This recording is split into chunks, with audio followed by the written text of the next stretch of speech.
Distinction between sale and agreement to sale. ठीक है, आपको मीनिंग तो समझ आ ही गया है। अब हमने इसको डिस्क्राइब करेंगे, डिस्टिंग्विश करेंगे इसको डिफरेंट डिफरेंट फैक्टर्स के बेसिस पे। पहली चीज आपकी आ रही है वो है आपकी मेमोरी टेक्निक। किसी ने बीएलटी सैंडविच का नाम सुना है? बीएलटी सैंडविच, बीएलटी सैंडविच किसी ने सुना है क्या? किसी नहीं सुना होगा, किसी नहीं सुना होगा क्योंकि यहाँ इंडिया में कोई खाता नहीं है। ठीक है, इंडिया में अगर कोई बीएलटी सैंडविच नहीं खाता, बीएलटी सैंडविच में बताया तो होता क्या है। बी से क्या होता है? बेकन। बेकन पता है सबको क्या होता है? बेकन होता है, बस ये मान लो कोई नॉन वेज कंटेंट होता है जिसको फ्राई करके ऐसे थोड़ा सा स्टिफ करके रखते हैं। ठीक है, तो दूसरा क्या होता है? लेट्यूस। लेट्यूस पता है क्या होता है? पत्तेदार होता है। ठीक है, थोड़ा high protein high iron based चीज होती है। और टी से आ जाता है आपका क्या? टोमेटो आ जाता है। तो इसको क्या बोलते हैं? ये इसको ना बीएलटी सैंडविच बोलते हैं, बेकन लेट्यूस टोमेटो। तो आप लोगों को नहीं पता क्योंकि आप लोग खाते नहीं हो। आप लोग क्यों नहीं खाते हो? क्योंकि इंडिया में लोग खाते नहीं है। अब पर उसमें चिकन होता है ना, बेकन नहीं होता। ठीक है, तो स्पेसिफिकली बेकन की बात हो रही है। तो जो बीएलटी सैंडविच है वो कौन खाएगा? एनआरआई खाएगा और एनआरआई बनाएगा। ठीक है, तो क्योंकि इंडिया में नहीं रहते वो। बीएलटी सैंडविच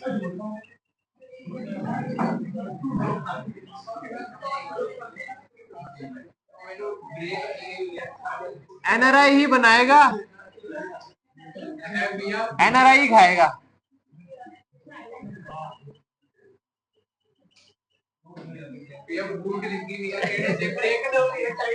नहीं नहीं अभी नहीं, अभी नहीं, ब्रेक दे दिया था। ठीक है गाइस, क्लियर है? मेमोरी टेक्निक क्लियर है सबको?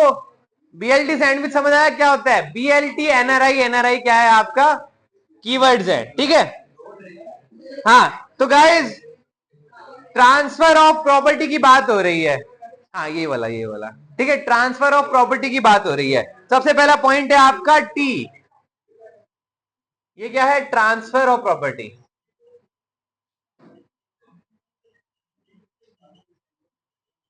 ट्रांसफर ऑफ प्रॉपर्टी का मतलब क्या है? ट्रांसफर कब हो रहा है, ट्रांसफर हो रहा है कि नहीं हो रहा है, उसकी बात हो रही है। तो आपका जो ट्रांसफर ऑफ प्रॉपर्टी है इमीडिएटली पास किसमें होगा? इमीडिएटली जो सेल होगी उसके अंदर पास होगा। फ्यूचर के अंदर किसके अंदर होगा? इमीडिएटली किसके अंदर नहीं होगा? वो होगा किसके अंदर? एग्रीमेंट टू सेल के अंदर। चीज क्लियर है ये सबको? यही मेजर डिस्टिंक्शन था एक। ठीक है, आपका जो ट्रांसफर है वो इमीडिएटली हो जाता है किसके अंदर? सेल के अंदर। बट टाइम किसके अंदर लगता है? इमीडिएटली सेल किसके अंदर नहीं होता? जिसमें एग्रीमेंट टू सेल होता है। ठीक है, क्लियर है? कोई डाउट इसके अंदर? आगे बढ़ा जाए। Nature of contract. Nature of contract का मतलब क्या होता है?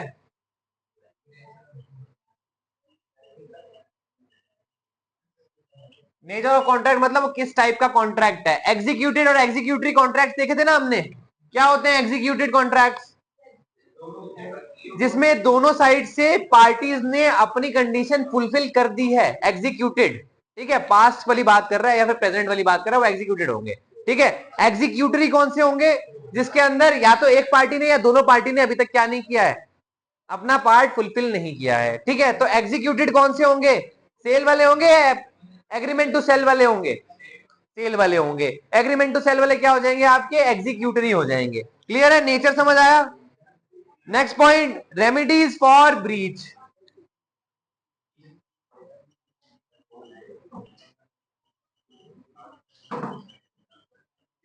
गाइस अगर ब्रीच हो जाता है, ब्रीच का मतलब सबको पता है कि आपने एग्रीमेंट जो है वो फुलफिल नहीं किया। ठीक है, तो उस केस के अंदर क्या होगा? एक बार रीड करो, एक बार रीड करके देखो क्या लिखा हुआ है। The seller can sue the buyer for the price of the good. देखो किस चीज के लिए स्यू कर सकते हैं, उस चीज की बात हो रही है। सेलर किसके लिए सॉरी, जो सेलर है वो किसको स्यू कर सकता है? बायर को। किस चीज के लिए? प्राइस के लिए। क्यों? क्योंकि उसको प्राइस मिलना चाहिए था, शायद नहीं मिला होगा, इस वजह से वो स्यू कर सकता है उस चीज के रिगार्डिंग। ठीक है, उसके बाद क्या है? Because of the passing of the property there in to the buyer. तो यहाँ पे किसके रिगार्डिंग बात हो रही है? ब्रीच किसने किया है इस केस के अंदर? इस केस के अंदर बायर ने ब्रीच किया है। तो आपको समझना जरूरी है, जो स्टेटमेंट दिया हुआ है वो बायर के ब्रीच के पर्सपेक्टिव से दिया है कि सेलर क्या कर सकता है? सेलर प्राइस रिकवर कर सकता है अपना। ठीक है, तो सेलर अगर प्राइस रिकवर कर सकता है तो प्राइस के रिगार्डिंग वो स्यू कर सकता है, केस फाइल कर सकता है। नेक्स्ट पॉइंट क्या है? Agree party can sue for damages only and not for the price unless the price was payable at a stated date.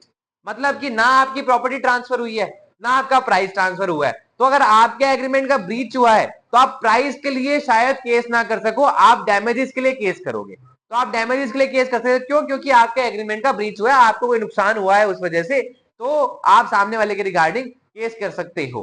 ठीक है, अगर कोई एक डेट ऐसी थी कि आपने हो सकता है ना पहले पेमेंट करनी हो, तो कोई डेट ऐसी थी जिसके अंदर आपने बोला था कि इस डेट तक पेमेंट कर देना, 3 महीने बाद में तेरे को गुड्स दे दूंगा, तो अगर वो डेट निकल गई है, वो डेट पास हो गई है, तो मतलब कि आपने प्राइस में भी ट्रांसफर कर दिया है, तो आप उन पैसों के लिए भी स्यू कर सकते हो अगर सामने वाला गुड डिलीवर नहीं कर रहा है तो। क्लियर है ये चीज? समझ आया? टाइमलाइन समझ आई आपको दोनों केसेस के अंदर? नेक्स्ट पॉइंट क्या है? Liabilities of parties. लाइबिलिटी की बात हो रही है।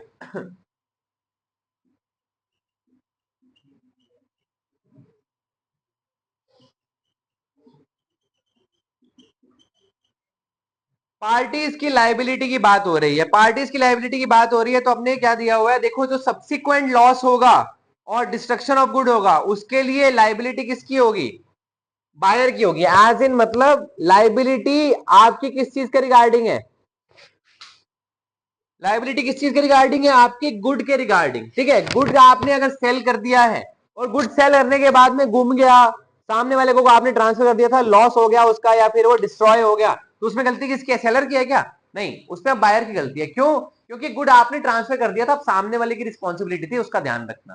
ठीक है, बट अगर वो चीज डिस्ट्रॉय हो गई है, सेल हो गई है ट्रांसफर होने से पहले, मतलब एग्रीमेंट टू सेल की बात हो रही है, तो उस केस के अंदर सेलर की गलती है, सेलर को पैसे रिकवर करके देने पड़ेंगे, या फिर वो गुड्स नए लाके देने पड़ेंगे, या फिर जो भी आपका एग्रीमेंट के बेसिस पे आपने केस किया है वो आप कर सकते हो। लाइबिलिटी किसकी है?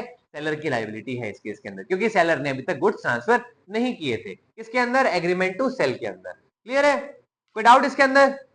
Next point, burden of risk.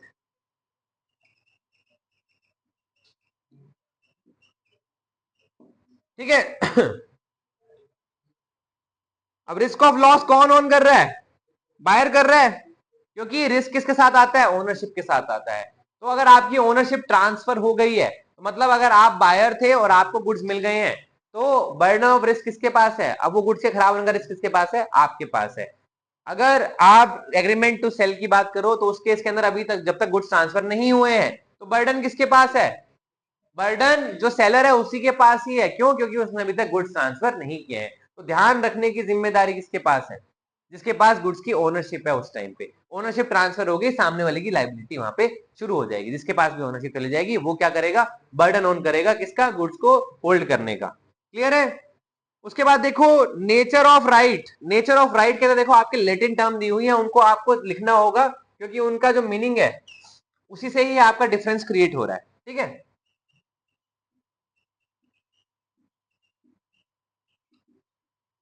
अब देखो ये जो दो टर्म दी गई है, क्रिएटिस जस्ट इन रेम या फिर इन परसोना। इन रेम का मतलब होता है आपका राइट पूरी दुनिया के अगेंस्ट। ठीक है, इन परसोना का मतलब क्या होता है? आपका राइट किसी एक पर्सन के अगेंस्ट। ठीक है, तो आपका राइट क्रिएट कैसे होगा पूरी दुनिया के अगेंस्ट? जब आपके पास क्या होगी? ओनरशिप होगी उसकी। ठीक है, ओनरशिप होगी। तो आपके जो सेल वाला केस है उसके अंदर आपके पास ओनरशिप आ गई है, तो मतलब गुड्स वो आपके हो गए। अगर उस गुड्स को कोई नुकसान पहुंचाता है, तो वो इंसान कोई भी हो सकता है दुनिया के अंदर, तो जिम्मेदारी किसकी आएगी? कोई भी इंसान की आ सकती है। अगर वो आपके गुड्स को नुकसान पहुंचाता है, आपके पास राइट इन रेम आ जाएगा। राइट इन रेम का मतलब आपका राइट अगेंस्ट वर्ल्ड है। राइट अगेंस्ट मतलब आपका पूरी दुनिया के अगेंस्ट राइट है। कोई भी इंसान अगर आपके गुड्स को नुकसान पहुंचा रहा है, तो उसके अंदर आपके पास राइट है उसको स्यू करने का। ठीक है, एग्रीमेंट टू सेल के अंदर, एग्रीमेंट टू सेल के अंदर अभी तक आपके पास ओनरशिप नहीं आई है। जस्ट बिकॉज आपके पास ओनरशिप नहीं आई है और गुड्स आपके पास अगर नहीं आएंगे, तो आपका राइट किसके अगेंस्ट एग्जिस्ट करता है? सिर्फ उस पर्सन के अगेंस्ट जिसने गुड्स आपको ट्रांसफर नहीं करे। आपके गुड्स डिस्ट्रॉय हो रहे हैं, जो भी पर्सन डिस्ट्रॉय कर रहा है उसकी गलती नहीं है, गलती इस इंसान की, आप तो उससे ही लोगे, उससे वसूलोगे, क्योंकि उसकी जिम्मेदारी थी। तो यहाँ पे क्या आ गया? राइट इन पर्सोनम आ गया। पर्सोनम का मतलब क्या होगा? कि आप एक पर्सन से, आपका राइट जो है आप एक पर्सन के सामने ही एग्जीक्यूट कर सकते हो, उसके अगेंस्ट ही एग्जीक्यूट कर सकते हो। आया समझ में? राइट टू सेल और सेल के अंदर जो डिफरेंस है, राइट इन रेम और राइट इन पर्सोनम का मतलब, क्रिएटर्स का मतलब जो राइट है वो कैसे क्रिएट हो रहा है। ठीक है, क्लियर है? क्लियर है? आगे बढ़ा जाए। नेक्स्ट पॉइंट क्या है? Right to resale. Right to resale की बात हो रही है।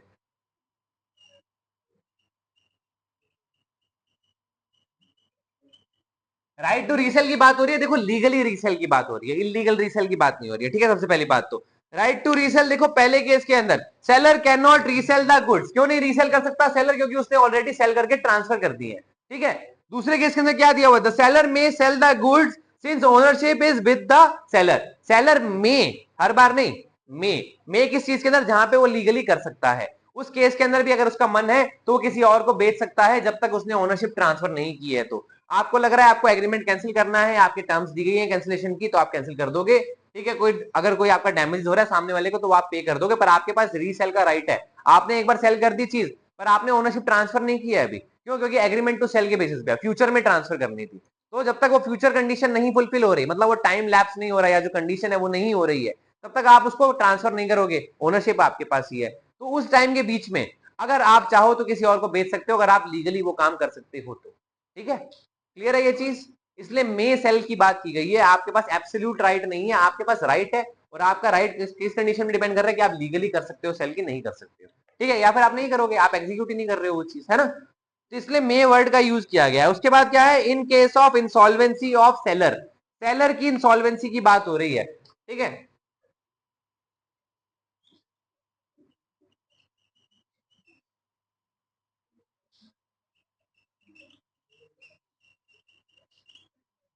सेलर अगर इंसॉल्वेंट हो जाए तो ऑफिशियल असाइनी होगा, ऑफिशियल असाइनी का मतलब जो सारे के सारे गुड्स आके रिकवर कर लेता है। ऑफिशियल असाइनी क्या करेगा, गुड्स रिकवर कर सकता है क्या, या प्राइस रिकवर कर सकता है इस केस के अंदर। ऑफिशियल असाइनी जो होगा सेल के केस के अंदर, सेल के केस के अंदर उसने गुड्स को ट्रांसफर कर दिया, ओनरशिप ट्रांसफर हो गया, वो उसके गुड्स ही नहीं है, तो वो सिर्फ प्राइस रिकवर कर सकता है। प्राइस रिकवर करने का मतलब है जो पैसे बायर ने उसको दिए थे because of the sale of good, वो पैसे वो होल्ड कर सकता है ऑफिशियल असाइनी, क्योंकि इंसॉल्वेंसी के अंदर क्या होता है, आपके सारे एसेट्स ट्रांसफर हो जाते हैं, और कैश इन बैंक या कैश इन हैंड भी क्या है, आपका एसेट ही है। तो वो भी क्या हो जाता है, उसके अगेंस्ट भी क्या आ जाता है, ऑफिशियल असाइनी के पास राइट आ जाता है उन चीजों को होल्ड करने का, जिसके अंदर कैश भी इंक्लूड है, पैसे भी इंक्लूड है, ठीक है। दूसरे केस के अंदर ऑफिशियल असाइनी क्या कंट्रोल कर सकता है, गुड्स को कंट्रोल कर सकता है, अगर सेलर इंसॉल्वेंट हो जाए तो, सेलर अगर इंसॉल्वेंट हो जाए तो गुड्स ओन कर सकता है, गुड्स को होल्ड कर सकता है। क्यों कर सकता है, क्यों, क्योंकि सामने वाले को अभी तक आपने गुड्स ट्रांसफर ही नहीं किए हैं, ठीक है। बट इस केस के अंदर किस चीज का राइट नहीं है, इसमें प्राइस का राइट नहीं है, प्राइस नहीं ले सकता, क्योंकि सामने वाले ने पेमेंट नहीं करी है। सामने वाला तभी पेमेंट करने को लायबल है या तो वो जो टर्म्स है वो फुलफिल हो जाए, या फिर आपने गुड्स ट्रांसफर कर दिया है। इस केस के अंदर अगर ऑफिशियल साइन ने गुड होल्ड कर लिए हैं तो वो टर्म फुलफिल नहीं हो सकती, उसका पैसे का रिकवरी का राइट नहीं है, वो सामने वाले से पैसे नहीं ले सकता है, उसका राइट सिर्फ सेलर के अगेंस्ट है, ठीक है। क्लियर है ये चीज, कोई डाउट इसके अंदर। अब ये क्लियर है तो अपने इंसॉल्वेंसी ऑफ बायर समझेंगे, क्योंकि बायर के भी अलग तरीके से डील किया जाएगा। इंसॉल्वेंसी ऑफ बायर, इसमें रूल स्विच हो जाएंगे दोनों के, ठीक है। In case of insolvency of, insol लिख रहा हूं, इंसॉल ऑफ बायर, ठीक है। इंसॉल्वेंसी ऑफ ए बायर के केस में क्या होता है, ऑफिशियल असाइनी क्या कर सकता है, बायर के पास गुड ट्रांसफर हो गए हैं सेल के अंदर, तो वो गुड्स के ऊपर कंट्रोल ले सकता है, वो प्राइस के ऊपर नहीं ले सकता, मतलब पैसों के ऊपर कंट्रोल नहीं ले सकता। दूसरे केस के अंदर वो प्राइस के ऊपर कंट्रोल ले सकता है, पर गुड्स के ऊपर नहीं ले सकता, क्योंकि गुड्स उसके पास कभी आए ही नहीं थे, उसके पास अभी सिर्फ पैसे पड़े हैं जो उसको पे करने थे, ठीक है। क्लियर है ये चीज, क्लियर है ये चीज, कोई डाउट इसके अंदर, आगे बढ़ा जाए। अब देखो आप डिस्टिंग्विश कर रहे हो किसको, जो आपकी सेल ऑफ गुड है उसको similar type of other agreement से, जो same type of other agreements है उनके साथ आप डिस्टिंग्विश कर रहे हो। पहले तो देखा जा रहा है कि क्या किस चीज के बारे में आप बात कर रहे हो, पहले आप बात कर रहे हो हायर परचेज के बारे में। हायर परचेज एग्रीमेंट किसी को पता है, किसी को वेग आइडिया, किसी को थोड़ा सा आइडिया हायर परचेज एग्रीमेंट क्या होता है। देखो एक तो होता है आप बंदे को हायर कर रहे हो, किसी इंप्लॉय को हायर कर रहे हो, किसी इंसान को हायर कर रहे हो, वो हायर परचेज की बात नहीं हो रही है। यहाँ पे आप गुड्स को हायर कर रहे हो, गुड्स को हायर कर रहे हो, गुड्स को हायर करने की बात हो रही है, ठीक है। तो गुड्स को हायर करने की जो बात हो रही है उसके रिगार्डिंग आपका कोई अगर एग्रीमेंट है उसकी बात हो रही है, ठीक है। तो आप क्या करते हो, देखो गाइज आप अभी जैसे बाहर जाओगे, बाहर रहना स्टार्ट करोगे, जो बच्चे नहीं जाएंगे शायद उनको ये चीज ना मिले, क्योंकि हनुमानगढ़ में ये चीज मैंने कभी देखी नहीं है, बट जो बच्चे शायद बाहर जाएंगे, अगर मान लो खुद का फ्लैट ले रहे हैं रेंट पे, फर्नीचर वगैरह उनको लगाना है, तो वो बेसिकली क्या करेंगे, या तो कोई ऐप से मांगेंगे या फिर खरीद के लेके आएंगे। कुछ बच्चे क्या कर सकते हैं, हायर परचेज एग्रीमेंट कर सकते हैं। हायर परचेज एग्रीमेंट का मतलब क्या होता है, आप क्या करोगे, आप एक मान लो मेरे को टेबल चाहिए, स्टडी टेबल चाहिए और चेयर चाहिए, मैंने स्टडी टेबल और चेयर ले ली, मैंने अपने रूम में लगा ली और मैंने उसके रिगार्डिंग इंस्टॉलमेंट पे करना शुरू कर दिया। तो हायर परचेज एग्रीमेंट के अंदर क्या होता है कि आपकी एक इंस्टॉलमेंट पीरियड बन जाएगा। मान लो उसकी वैल्यू पूरे की थी टेबल चेयर की 10,000, मान लो 12,000 थी, ठीक है, इजी हो जाएगा एग्जांपल। 12,000 थी, आपने अगर हर महीने हजार रुपए बेच दिए, मतलब भेज दिए सामने वाले को, जिससे आपने वो चेयर और टेबल परचेज किया था, तो आपने बेसिकली 12,000 रुपए दे दिया, 12,000 रुपए दे दिए, है ना। सामने वाले को 12,000 दे दिया। अगर आपका हायर परचेज एग्रीमेंट था, अगर आपने 12 के 12,000 इंस्टॉलमेंट के अंदर ट्रांसफर कर दिए हैं, तो बेसिकली आपको क्या मिल जाएगा, उसकी ओनरशिप मिल जाएगी उसकी। हाँ जी भैया, ऑफिस अपना यही है, बताओ क्या हो गया। नहीं नहीं, देखो अभी तो मैं यही हूँ यहाँ पे, आप बताओ कोई कुछ काम है तो। हाँ, एक बार इसको होल्ड वो कर देना।